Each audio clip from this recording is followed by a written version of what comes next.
Bonsoir à tous. Notre invité est membre de la diaspora camerounaise, président de Citoyens pour la mémoire du Cameroun, une association camerounaise basée ici en France et à Yaoundé au Cameroun.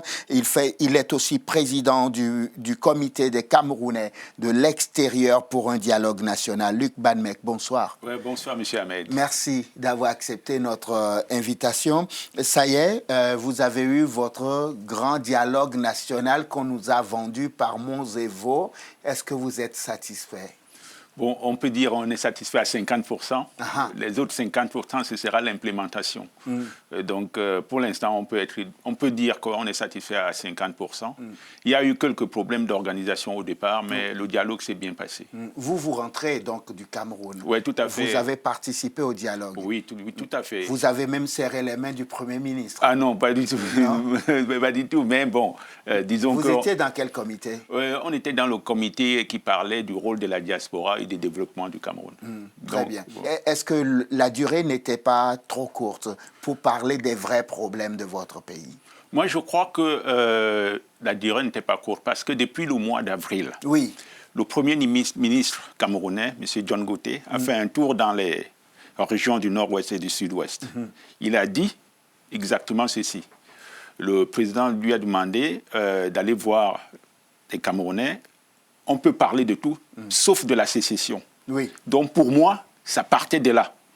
Et le fait que le président est sorti le 10 septembre dernier, c'était juste pour lancer le top départ pour le grand dialogue. Mais moi, personnellement, je crois que la préparation a commencé depuis le mois d'avril. Personnellement.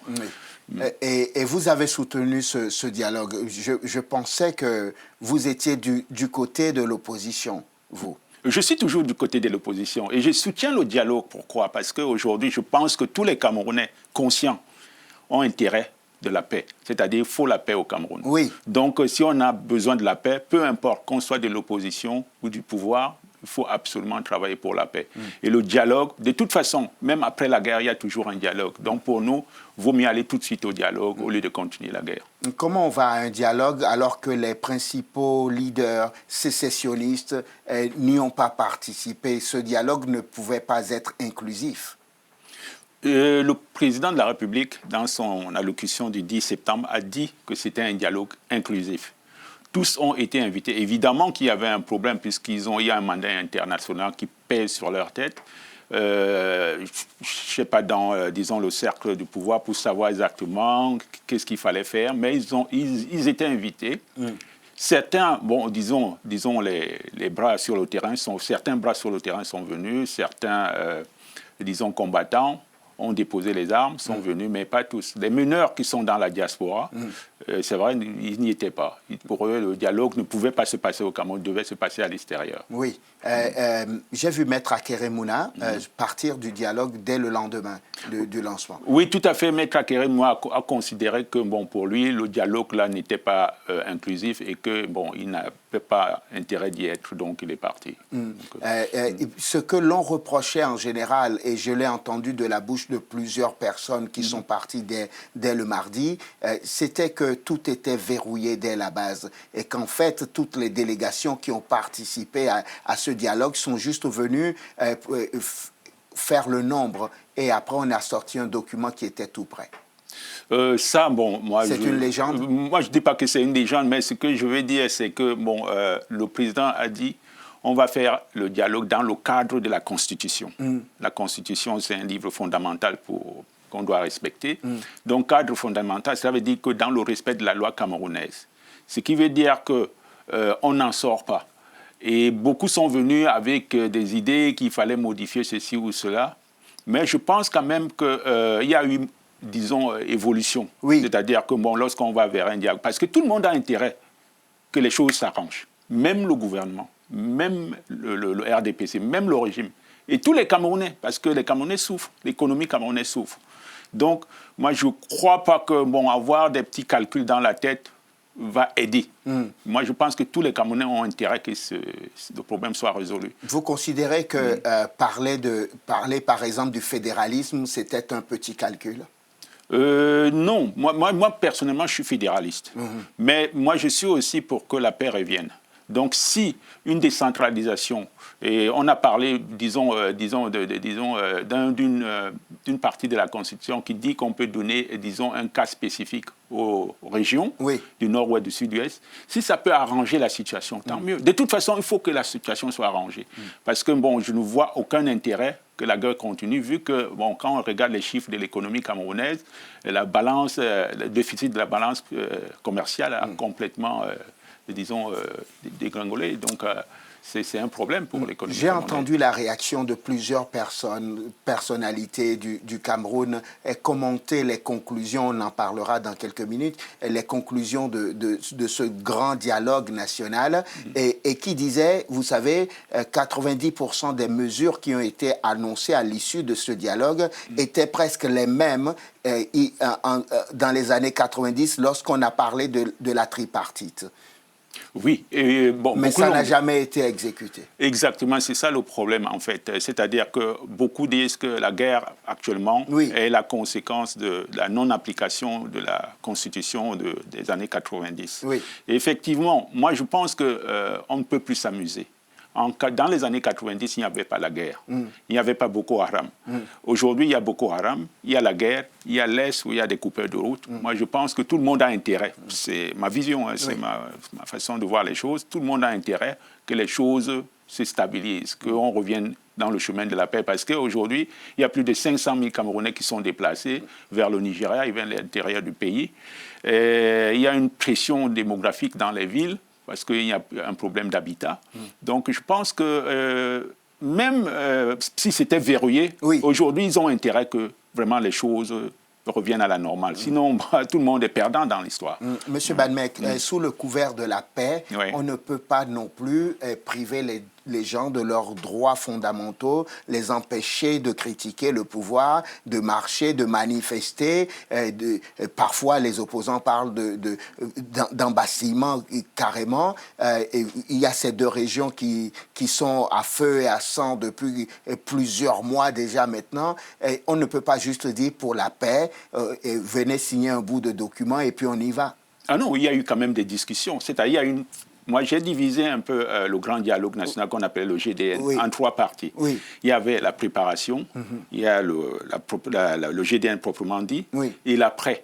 Bon, avant, c'est vrai, il y a eu une petite cacophonie, problème d'organisation, mais on a vu très bien que le dialogue s'est très bien passé. Et les gens, il y a eu des discussions lors des commissions. C'est pas que bon, les gens sont venus s'asseoir. Non, il y a eu vraiment des discussions vraiment très, très dures au sein des commissions. Et c'est ce qui a donné à ce rapport que beaucoup ont vu. Et je pense que, comme je vous dis vraiment, ceux qui vont s'amuser, que ce soit du côté du gouvernement ou du côté de l'opposition, moi je pense qu'ils n'ont pas intérêt parce qu'il y a un problème qui nous pend sur la tête. C'est le problème de la guerre dans le nord ou le sud-ouest. Au nord avec Boko Haram et à l'est avec les coupeurs de route. Soit on bascule vers la guerre totale, soit on en sort. Donc moi je crois que ce n'est pas un amusement. Beaucoup croient que c'est un amusement. D'ailleurs, lorsque le Premier ministre a dit au mois d'avril, beaucoup croyaient que c'était un amusement. Mais ils ont préparé certainement, à mon avis, ils ont préparé depuis le mois d'avril. Le président est juste sorti le 10 pour dire que bon, voilà le top départ.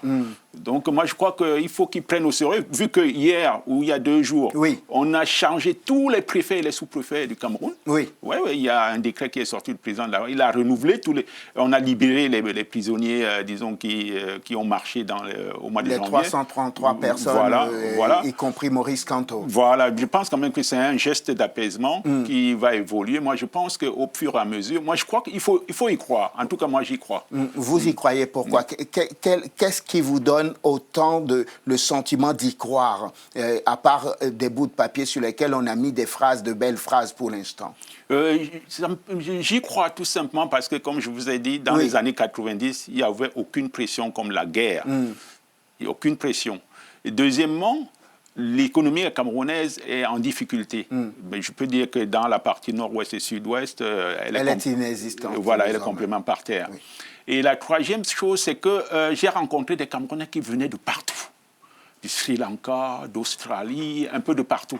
Et tout le monde avait cette volonté de vouloir la paix. Oui. Et donc, je pense que c'est ça qui me permet de croire que les choses vont changer. Et vu les mesures d'apaisement qui suivent, je pense que ça va continuer. Et c'est ça qui me permet d'espérer que l'avenir sera... Elle sera plus rose. Voilà. Oui. On va essayer de ramasser nos idées parce qu'on arrive presque à la fin de cet entretien. On parle donc du grand dialogue national organisé au Cameroun qui a rendu ses conclusions ce week-end. La question, vous étiez dans la sous-commission, dans la commission chargée des questions de la diaspora. Oui, ça. De la diaspora et puis du développement du Cameroun. C'était le rôle de la diaspora dans la crise et le développement du Cameroun. Et quelle a été la plus grande conclusion? Et quel rôle est attribué désormais à la diaspora? Au niveau, la diaspora réclame depuis longtemps la double nationalité. Oui. Et que, bon, d'ailleurs, le président avait promis depuis 2010. Il y a eu même, disons, des rédactions de la loi, mais ça n'a pas suivi. Il y a eu ça. La Commission a adopté ça. Oui. Il y a aussi, au niveau de la reconstruction, disons, de la partie nord-ouest et sud-ouest, c'est-à-dire que la diaspora propose de créer une institution où beaucoup de gens de la diaspora vont mettre de l'argent pour reconstruire la partie nord-ouest et sud-ouest et voir les autres parties du Cameroun qui sont en difficulté. Mais en priorité, les deux zones qui ont été touchées. Exactement.